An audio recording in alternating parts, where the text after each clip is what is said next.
시민단체들이 정상혁 군수 퇴진 운동 본부를 결성했습니다. 정 군수에 대한 주민 소환을 추진합니다. 이른 추석으로 선호하는 추석 선물도 달라지고 있습니다. 육류의 수요도 증가하고 배와 사과보다 멜론, 포도가 더 인기를 끌고 있습니다.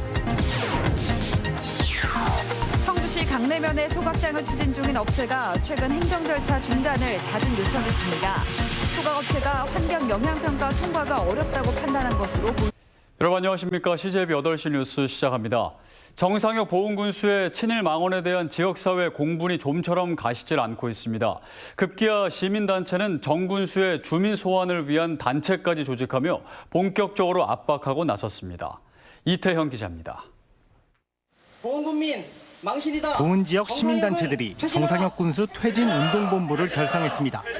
그릇된 역사인식을 갖고 있는 군수를 인정할 수 없다며 주민 소환을 통해 정 군수의 퇴진 운동을 시작하겠다는 겁니다. 스스로 자리에서 내려와야 한다고 봅니다. 그것만이 군수도 살고 우리 보훈 군민이 대대손손 떳떳하게 살아갈 수 있는 길이라고. 보훈군 유권자 15% 이상이 서명하면 소환 투표가 진행되며 소환 투표에선 보훈군 유권자 중 3분의 1 이상이 투표해 그중 과반 이상이 찬성하면 군수를 해임할 수 있습니다.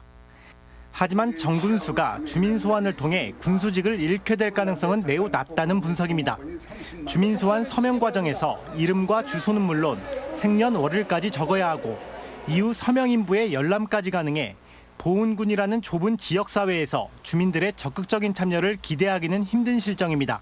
보훈 군수가 퇴진해야 되는지에 대한 정당성을 알리고 홍보도 하고 이렇게 할 거고요. 문화제도 개최하고 1인 시위도 진행을 할 거고요. 선전전도 하고 이런 활동을 지속적으로 하려고 합니다.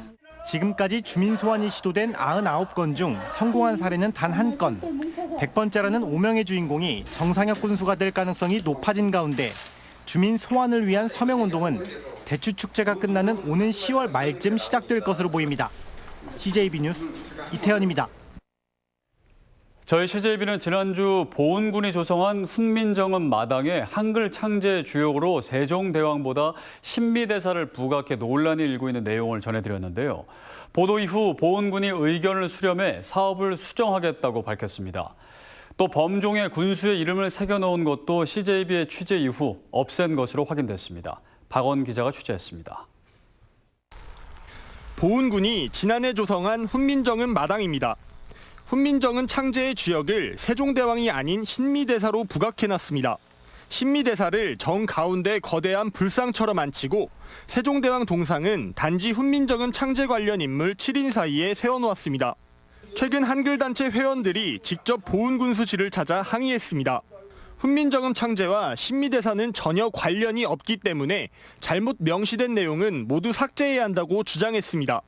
근거도 없이 이렇게 나라에서 국고를 낭비하면서까지 해서는 절대 안 된다. 이거는 역사 모독이고 세종대왕을 모독하는 일이다. 또 애초에 관광 활성화가 목적이었다면 명칭부터 잘못 지었다고 반발했습니다. 신미대사 마당으로 하면 괜찮다. 훈민정음 창제와는 전혀 상관이 없지만 한글을 번역하고 발전시키는 데는 엄청난 공헌을 한 사람이에요. 보훈군은 보도자료를 통해 문화관광과장을 필두로 실무위원회를 구성한 뒤 수정 보완을 거쳐 개선해 나갈 것이라고 밝혔습니다. 또한 한글 창제 주역을 기리는 범종에 금빛으로 새겨놓았던 군수의 이름도 CJB의 보도 이후 제거했습니다. 군청직원이 와서 확인하고 지우기는 여기 일하는 거죠. 하지만 처음부터 역사를 제대로 알아보지 않고 55억 원이란 나랏돈을 들인 데 대한 비판은 끊이지 않고 있습니다.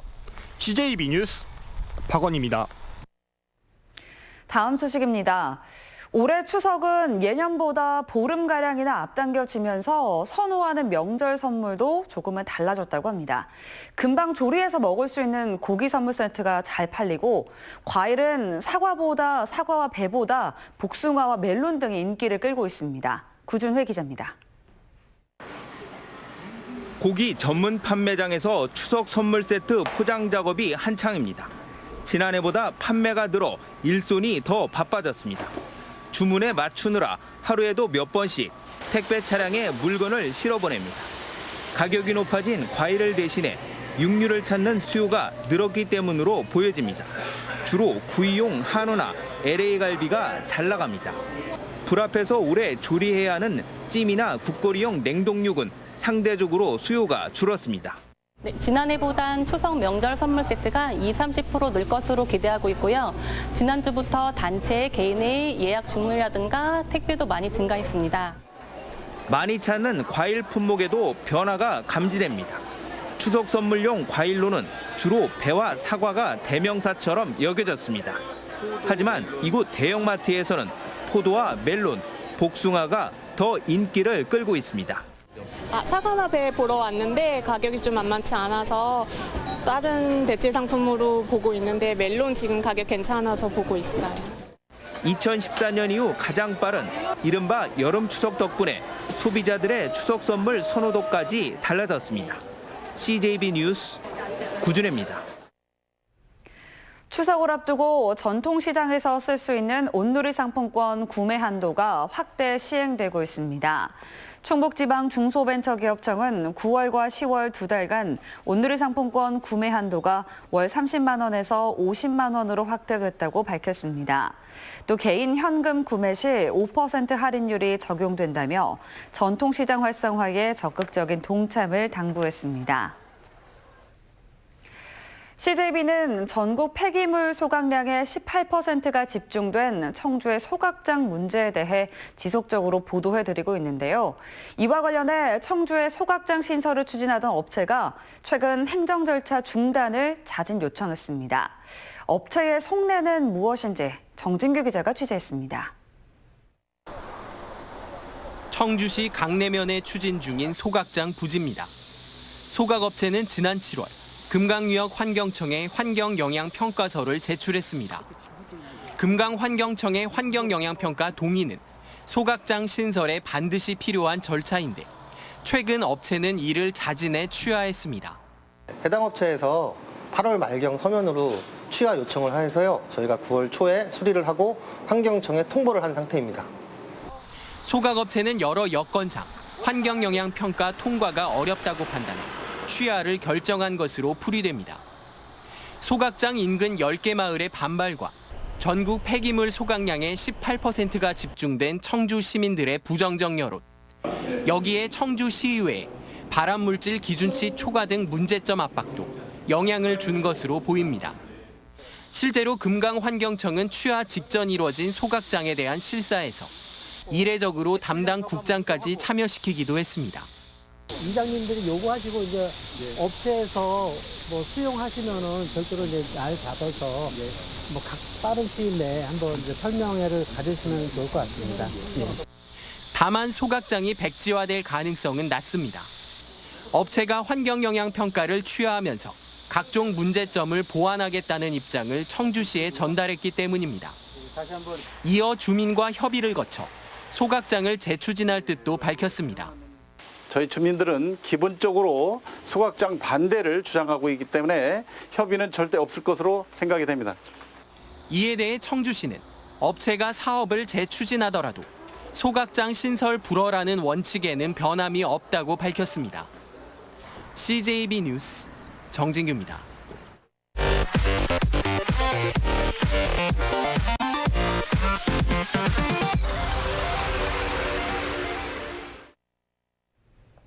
여전히 갈 길은 멀고 할 일도 많은 게 사실이지만 이번 충주 무예 마스터십은 지속 가능한 세계 대회로의 가능성을 확인하는 자리였습니다.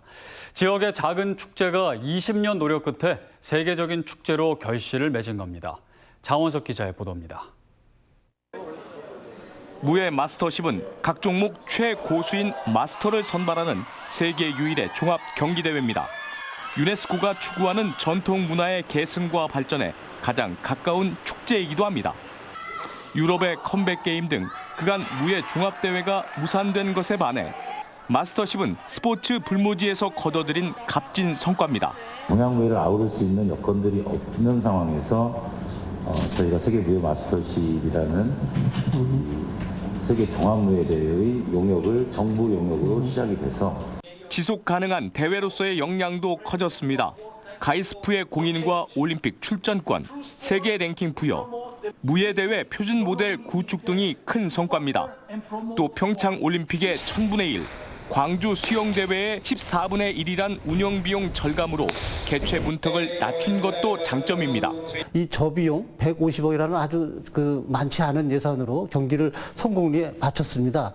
아마 3회 대회, 4회 대회도 이러한 정도의 수준이라면 마스터십에 대한 시민 호응도도 크게 올랐습니다. 설문조사 결과 무예와 관광 산업에 대해서는 70% 이상의 시민이 긍정 쪽에, 지역 경제와 브랜드 가치 제고에 대해서는 70%가 큰 만족감을 나타냈습니다. 중국이 무예 올림픽의 창건자가 되고 세계 무예의 성지가 되도록 합시다. 충주 수안부에서 시작된 충북 무예 20년의 역사는 이제 국제 스포츠 무대의 주인공으로 떠올랐습니다. CJB 뉴스 장원석입니다. 이시종 지사가 태풍 링링으로 피해를 입은 보은군 탐부면과 영동읍을 찾아 피해 상황을 점검하고 농가를 격려했습니다. 이 지사는 추석 명절 이전에 도청 전 직원이 참여하는 일손 돕기를 실시하고 군부대와 긴밀히 협조해 피해 복구에 최대한 노력하라고 관련 부서에 지시했습니다. 태풍 링링으로 인해 충북은 과수 181.7헥타르, 벼 111.5헥타르, 농업시설 9.7헥타르가 피해를 입은 것으로 잠정 조사됐습니다. 태풍 링링에 따른 강풍으로 청주 도심의 일부 가로수가 쓰러지는 등 안전에 취약점을 노출한 것과 관련해 청주시가 대대적인 정비에 들어갑니다. 한범덕 시장은 옛 남궁병원 사거리 가로수가 뽑히는 등 가로수 관련 사고가 많았다며 주무부서인 산림과에서 주요 간선도로 가로수에 대한 조사를 통해 안전 대책을 마련하라고 주문했습니다. 제천화폐 모아의 현금 판매액이 100억 원을 돌파했습니다. 제천시는 모아 판매가 6개월 만에 105억 원의 판매액을 기록했다며 오늘 10월 전자화폐인 모바일 모아 20억 원 등 올해 200억 원을 발행할 계획이라고 밝혔습니다. 한편 시 관계자는 다음 달부터 모아 구입 할인율을 현행 4%에서 6%로 늘리는 개정안을 추진 중이라고 말했습니다. 진천군의 농림축산식품부의 일반 농산어촌 개발사업 공모에 선정돼 국비 193억 원을 확보했습니다. 이에 따라 군은 오는 2024년까지 190억 원을 들여 진천읍에 복합 커뮤니티 센터와 청소년 문화공간, 공용 주차장을 설치하고 마을 공동체 활성화 프로그램 운영에는 3억 원을 투입하기로 했습니다. 충북의 경매 시장이 소폭 회복세를 보이고 있습니다. 법원 경매 전문업체인 지지옥션에 따르면 지난달 충북 지역 낙찰률이 한 달 전보다 3.6%포인트 상승하며 30.3%를 보였습니다. 이사로 CJB 8시 뉴스를 모두 마칩니다. 시청해주신 여러분 고맙습니다.